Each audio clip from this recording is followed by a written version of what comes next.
तो बांग्लादेश में हुए तख्ता पलट को लेकर भारत में विपक्ष के नेता लगातार प्रतिक्रिया दे रहे हैं। विपक्ष का कहना है कि सरकार को बांग्लादेश में हुई घटना से सबक लेना चाहिए।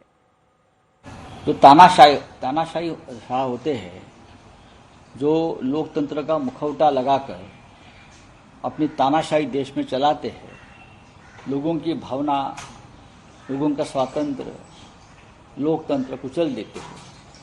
जो विरोधी होते हैं अपने, उनको जेल में डालते हैं या ख़त्म कर देते हैं, जो हमारे देश में चल रहा है। तो यही शेख हसीना बांग्लादेश में कर रही थी। तो जनता ने उनको भगाया है और मैं देख रहा था, मुझे बहुत बुरा लगा कि पार्लियामेंट को भी आग लगी। मैं ईश्वर से प्रार्थना करता हूँ कि ये जो बांग्लादेश में हुआ है उससे हमारे देश के जो सत्ताधारी है कुछ सबक ले। देखिए, बहुत गंभीर है। मुझे उम्मीद है हमारी एमईए, हमारे प्रधानमंत्री और हमारे जयशंकर साहब देख रहे हों, क्योंकि 6 महीने पहले अभूतपूर्व बहुमत के साथ जीतने वाली शेख हसीना और आज के दिन में हालात ये हुई है। आर्मी का मैंने प्रेस कॉन्फ्रेंस भी देखा। जाहिर तौर पर हमको अपने स्ट्रेटेजिक इंटरेस्ट को ध्यान में रखना है, लेकिन हमारे इमीडिएट नेबरहुड में इस तरह की जो घटना हो रही है उस पर हमारी पैनी नज़र होनी चाहिए। इसके बहुत सारे पॉसिबल आउटकम्स हो सकते हैं, उसमें से कुछ चीज़ें हमारे लिए अनडिजायरेबल हो सकती हैं। इन तमाम चीज़ों पर मैं समझता हूं कि गंभीरतापूर्वक विचार करना चाहिए।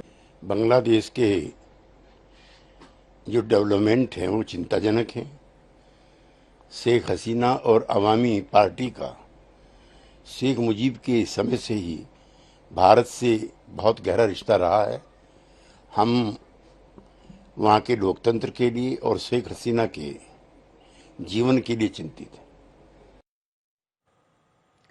तो इससे पहले आपको बता दें, सर्वदलीय बैठक भी वहां के हालात पर भारत में यहाँ सर्वदलीय बैठक हुई, यहाँ पर लगातार नजर बनाए हुए हैं। और उन सर्वदलीय बैठक में एस जयशंकर ने बयान दिया के बाद, जो बैठक के बाद विदेश मंत्री का बयान सामने आया है, उसमें उन्होंने खास बात जो कही वो ये कि शेख हसीना पर कोई फैसला नहीं लिया गया है।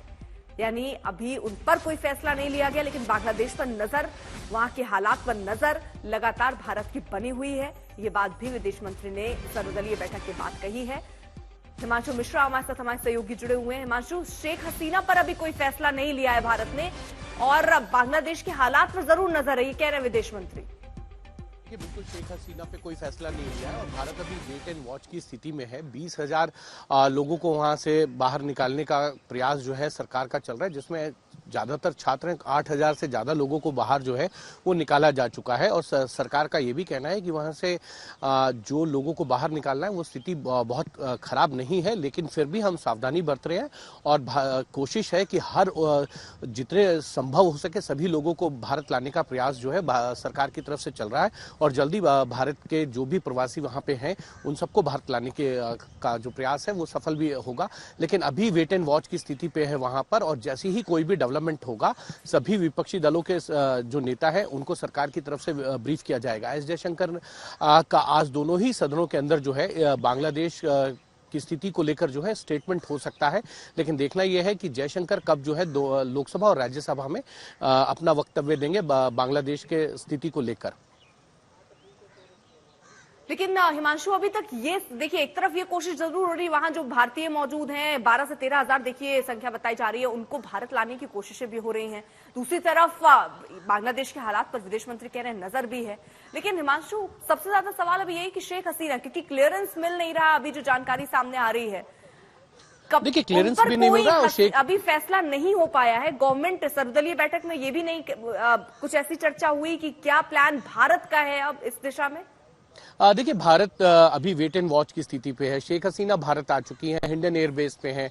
कल उन्होंने एनएसए से मुलाकात की थी और जो भी एनएसए ने बातचीत की उसका brief cabinet committee on security में दे दिया गया था। 20,000 लोग जो हैं भारत के वहां पर हैं, जिनमें से 8,000 छात्र जो हैं भारत सरकार की एडवाइजरी के बाद जो है भारत लौट आए हैं। बाकी जो 12,000 लोग बांग्लादेश में फंसे हुए हैं उनको भी भारत लाने का काम जो है सरकार के द्वारा किया जा रहा है। विदेश मंत्री ने सर्वदलीय बैठक में ये भी कहा कि जो 12,000 लोग हैं उनको भी लाने में कोई दिक्कत नहीं है, लेकिन सरकार अपनी तरफ से जो है एहतियात बरत रही है, सभी को जो है वो बिल्कुल सही ढंग से भारत लाया जा सके और सुरक्षित भारत लाने का जो प्रयास है वो चल रहा है। और जो भी सिचुएशन होगी, शेख हसीना क्योंकि यूके जाना चाहती है और वहां से अभी तक उनको क्लियरेंस नहीं आई है, इसीलिए भारत में रखा गया। और शेख हसीना को लेकर अगर कोई भी डेवलपमेंट होगा तो भारत सरकार के द्वारा जो है सभी विपक्षी दलों को जो है वो भरोसे में लेकर ही कोई कदम उठाया जाएगा।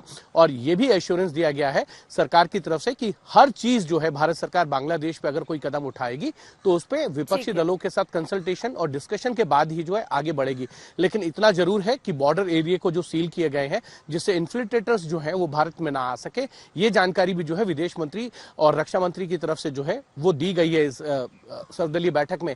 लेकिन अगर आप देखें तो पूरी तरीके से भारत अभी वेट एंड वॉच की स्थिति में है, क्योंकि शेख हसीना भारत में है और शेख हसीना क्योंकि यूके जाना चाहती है, उनको वहां से अभी तक जो है इमिग्रेशन परमिशन नहीं मिली है। बिल्कुल, और देखना होगा कि आखिरकार क्या होता है, क्योंकि शेख हसीना अभी यहीं भारत में ही है। वहीं दूसरी तरफ अब कोशिश भारत की ये भी है कि जितने भारतीय वहां पर फंसे हुए हैं, 12 से 13 हजार संख्या बताई जा रही है, उनको भी कैसे स्वदेश वापस लौटाया जाए।